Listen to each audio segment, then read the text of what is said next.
ప్రభుత్వం ప్రతిష్టాత్మకంగా చేపట్టిన స్వచ్ఛాంధ్ర స్వర్ణాంధ్ర కార్యక్రమాన్ని 37వ వార్డులోని రజక చెరువులో నిర్వహించారు.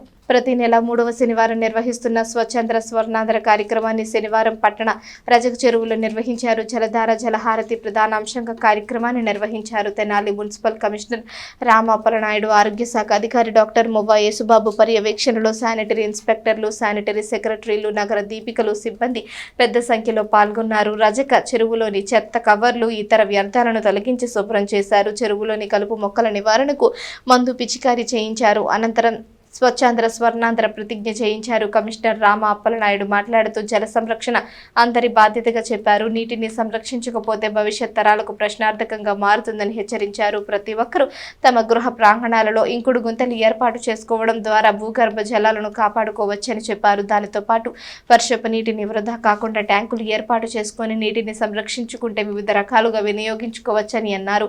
భూగర్భ జలాలు కలుషితం కాకుండా చూడాల్సిన బాధ్యత మనందరిపై ఉందని చెప్పారు. శానిటరీ ఇన్స్పెక్టర్లు Srinivasa Rao, Tirumala Setty Prasad, Gummadi Prasad, P Anupama, deputy executive engineer Akula Srinivasa Rao, assistant engineer Anjaneya Raju, స్థానిక ప్రజలు పాల్గొన్నారు.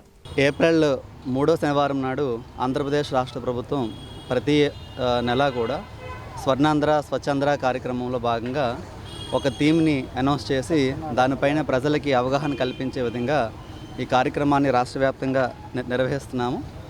అందులో భాగంగా ఈ నెల థీమ్ మనకి జలధార జలహారతి. ఈ జలధార జలహారతి అంటే మనకు ఉండేటువంటి వాటర్ బాడీస్ ఏవైతే ఉంటాయో, నీటి చెరువులు, ఈ వాటర్ బాడీస్ని మనము సంరక్షించుకోవాలి.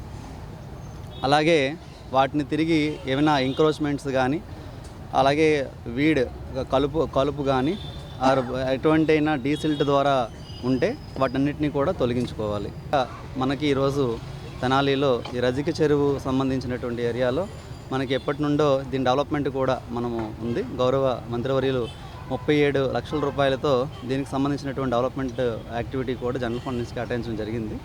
దీనిని ఈ నెలలో మనం టెండర్స్ పిలుచుకొని మే ఎండింగ్ కల్లా కంప్లీట్ చేయడానికి మేము ఒక ప్రణాళిక రూపొందించాం. అట్ ద సేమ్ టైం మనకి ఈ వాటర్ బాడీస్ రిజర్వేషన్ సంబంధించి జిల్లా కలెక్టర్ గారు కూడా ఈ జలధార జలహారతి పైన గత 10 రోజులుగా చెరువులను ఐడెంటిఫై చేయడం, వాటికి వచ్చేటువంటి ఫీడర్ ఛానల్స్ని అన్నిటినీ కూడా ఐడెంటిఫై చేయించుకోవడం, ఆ వర్క్ శాంక్షన్ చేయించడం, ఆ వర్క్స్ అన్నీ కూడా ఎగ్జిక్యూట్ అయ్యేలాగా మాకు డైరెక్షన్స్ కూడా ఇవ్వడం జరిగింది.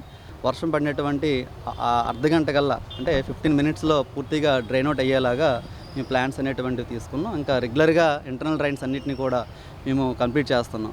ఈరోజు మనం చూస్తే రజిక చెరువులో చుట్టుపక్కల అంతా కూడా ప్లాస్టిక్ కవర్లే ఉన్నాయి. మన పబ్లిక్కి అంత చెప్తున్నప్పటికీ ఈ బండపై ఉండేటువంటి వ్యాపారాలు చేసే వాళ్ళందరికీ కూడా అవగాహన కల్పించాం. ఏ ఒక్క ప్లాస్టిక్ కవర్ కూడా చెరువు బండలోకి రాకుండా ఉండేలాగా వాళ్ళందరికీ ఇన్స్ట్రక్ట్ చేస్తాం. అలాగే బండ సంబంధించిన ప్రొడక్షన్ చేయమని, ఇక్కడ చెత్త పడకుండా ఒక టెంపరీ గిల్స్ కూడా ఏర్పాటు చేయమని డిఈ గారు కూడా చెప్పున్నాం. రాబోయేటువంటి ఏ బిల్డింగ్ అయినా సరే కంపల్సరీగా వాటర్ హార్వెస్టింగ్ స్ట్రక్చరు ఫస్ట్ కట్టిన తర్వాత మాత్రమే మిగతా రిమైనింగ్ వైలేషన్స్ అన్నీ కూడా చూడమని చెప్పడం జరిగింది.